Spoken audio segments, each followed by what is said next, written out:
Hi everyone, today we're going to be looking at different basic concepts of the use of a multimeter.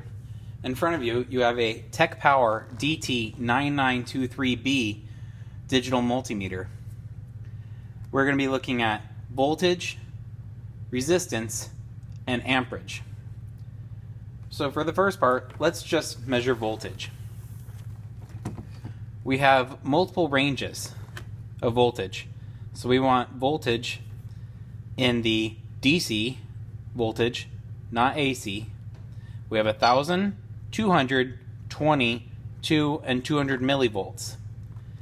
If you do not know what the voltage is before you start or what range you're going to use, we're going to start top and go down to get the most accurate measurement we can get. So our probes are going to go in COM and V.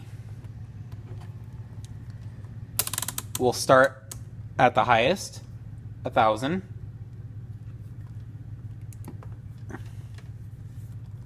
and use our probes on our battery or whatever element we want, because you're going to be attaching these probes in parallel, not series, in parallel or across an element. If I asked you, I would like to know the voltage across that battery, you go one side of the battery and the other side of the battery. So I want to know the voltage for these two. You put it here. On your multimeter, you can press the hold button and take the probes off, and it will hold that measurement for you. So that measurement says 2.9. Well, we can do better than that. So we're going to move down. And we get another sig fig. And we're going to keep moving down. 3.011. We cannot go any further because the next lower range is 2. So that is how you measure voltage. You're going to start at the top and move down until you get the most sig figs that you can get. Now we're going to measure resistance. To help you do that, you might want to take a look at going online and finding the resistor color guide to help you determine the resistance of the resistors that were provided in your kit. So here's an example. I have a resistor in front of me that has a brown, black, orange, and gold band. The gold band is on the right. It's your tolerance band.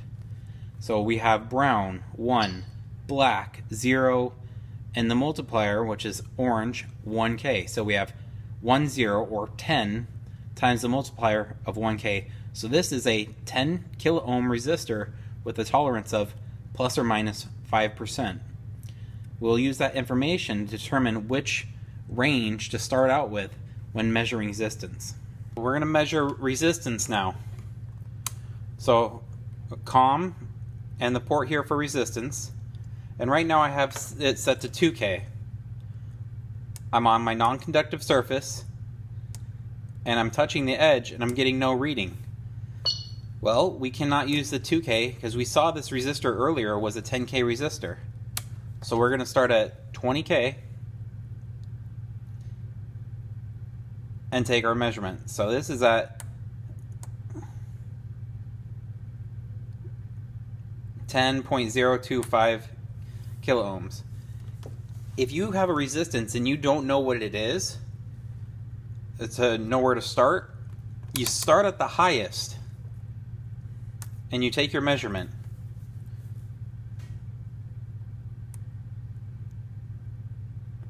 And you get a value, but that value does not have enough significant figures.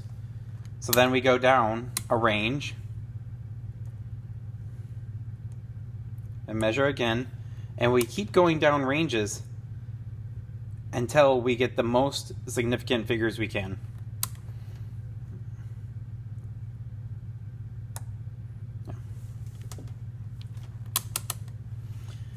Lastly, once you've been able to measure voltage and resistance are properties of the material themselves. They are not dependent upon each other. So you cannot measure the resistance of a power source, and you can't measure the voltage of a resistor. Resistance is its own characteristic, and it must be measured out of the circuit. So we're measuring current now. Current is measured in series. We need all the current to flow through the multimeter and not through any other paths. That's the only way we'll get the true amount. To start off with, in my safe range, I'm going to be using the 10 amp range. Since I do not know the resistance of this light bulb here, I cannot make a guess as to what the current reading should be. So to stay in the safe range, I'm going to use the 10 amp scale. This is a fused multimeter. If you send too much current through the multimeter and the wrong fuse, that fuse will burn to protect the circuitry inside. There is a 200 milliamp fused range and a 10 amp fuse range. So if you were in the 200 milliamp range and you measured more than 200 milliamps, that fuse burns, protects the circuitry, and then you have to replace the fuse. So to be on the safe side, we'll start at the high range and we'll move down based on what our measurement is. So I'm hooking this battery, bulb, and multimeter up in series.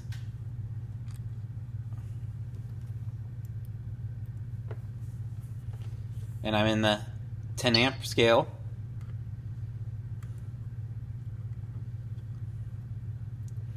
And the light bulb's lighting up. So the light bulb's lighting up. I have a current measurement. My circuit is hooked up correctly. So let's take a reading. Currently it's reading 0.274 amps. I'm just going to press the hold button. So this is 0.274 amps or 274 milliamps. So this is a great demonstration on why we cannot use the 200 scale directly. If I were to hook this up in the 200 milliamp scale and light that bulb, I would immediately see that bulb turn off because that fuse burnt up and it broke the circuit. So let's make a quick assumption. Under the assumption that this system turned out to be less than 0.2 amps, how would you move down to the next scale? Well, the first thing you always do is you disconnect the circuit, because we do not want current flowing through the multimeter when we are changing the dial. So we are going to use, in that case, we would disconnect the circuit, move down to a lower scale, and now you have to make sure that your scale matches the port you're in. So 200 milli, there's the small m, goes to the milliamp scale. And then we would plug it in and take our measurement. Now, if the current we are measuring is very, very small, under 20 milliamps, what you do to make that measurement is you disconnect the circuit, you would stay in the milliamp port here, and you'd move down to the 20 milliamp scale, and you'd be able to take your measurement. So we've learned the basics of the multimeter. We've learned how to measure resistance. We will start at the high first and move down to get the most accurate measurement we can get, and that is measured in parallel. We know how to measure voltage. The voltage, again, we will start at the highest, works the same way, and we will move down to get our most accurate measurement. And then current, which is over here, we will start at the highest, move down if we are allowed to get the most accurate measurement we can. Please refer to your resistor color guide if you are wondering what your resistors in your kit are supposed to be. Thank you, and have a great day.